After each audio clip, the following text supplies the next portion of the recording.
各位晚上好，歡迎收聽收睇正能量飛仔哥嘅粵語數節目。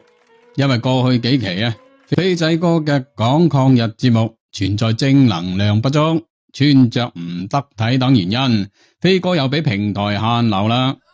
今期我哋繼續恢復過去粵語數嘅風格，繼續開講今日嘅話題：中國嘅最大戰爭優勢到底係乜嘢？首先喺呢度，我哋要堅決抵制社會上面嘅謠言，話中國正處於內憂外患，甚至水深火熱當中。呢啲謠言喺廣東特別盛行，香港人甚至好多廣東人都有一個共性，就係唔中意俾人管住，只係關心自己宗族、自己群體嘅利益，唔中意關心國家大事。好似陳濟棠咁，廣東人民都話佢好噃。冇錯，我哋確實應該感恩佢。飛仔哥之前對陳濟棠先生確實批判有啲過度啦。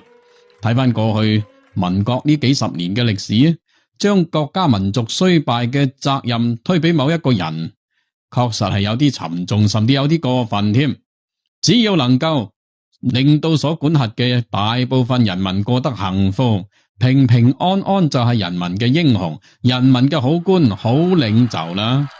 時代嘅錯、封建制度嘅錯、歷史造成嘅錯、造成嘅落後，係需要時間去進行改革完善嘅，唔應該用簡單嘅國家民族概念一棍打死。其實只要心繫人民，最後都會促使國家民族走向統一、走向進步、走向強大。共產黨就係當年人民共同利益嘅選擇。今時今日，我哋同樣應該避免用簡單嘅自由民主、政府清廉嚟到去評價我哋國家嘅制度同埋體制。通過學習歷史，我哋可以認識到中國唯有統一，先有進步，先有國家民族地位嘅提升。至於上面提到嘅問題呢，只係因為過去中國發展太快而導致嘅。俾一啲時間，政府完全可以解決佢。我哋冇需要庸人自擾。解決問題嘅方法大把多啦，例如大膽做戰爭準備，隨時做好開打局部戰爭、打大仗嘅準備，就係使貪官問題成為中國未來競爭優勢嘅最有效方法。聽到飛仔哥又講打仗，係咪大家個心有啲唔舒服啊？正常噃，人之常情嚟。大家如果覺得今日心情唔好，聽飛仔哥又講打仗，覺得唔舒服，冇問題。唔中意可以轉台，甚至可以喺評論區鬧我兩句，都無任歡迎。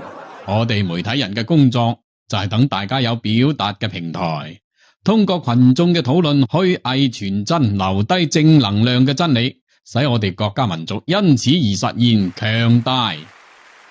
例如飛仔哥下面講嘅打仗利國利民嘅道理，並非絕對正確歡迎討論。貪官產業確實唔係廣東人、南方大灣區擅長嘅領域，所以我哋中意將貪腐現象作為一個出氣筒。鬼叫我哋冇着數我就係中意鬧吹咩？鬧可以叔記，記得注意身體健康除咗鬧之外，其實我哋仲可以調整下自己嘅心態嘅，同睇問題嘅方法。只要你將貪官污吏同戰爭或者打仗聯繫起嚟，貪官產業就可能成為中國將來最大嘅競爭優勢啦。點解呢？因為喺美國或者歐洲甚至全世界嘅貪官資產，其實都可以視同中國嘅對外債權，即係美國欠中國嘅債嚟啦。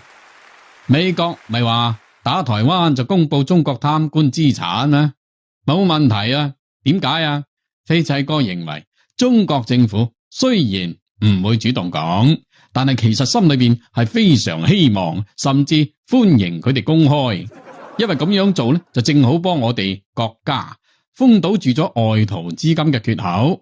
如果真係公布嘅話呢，中國人同政府真係多謝甲成惠啦。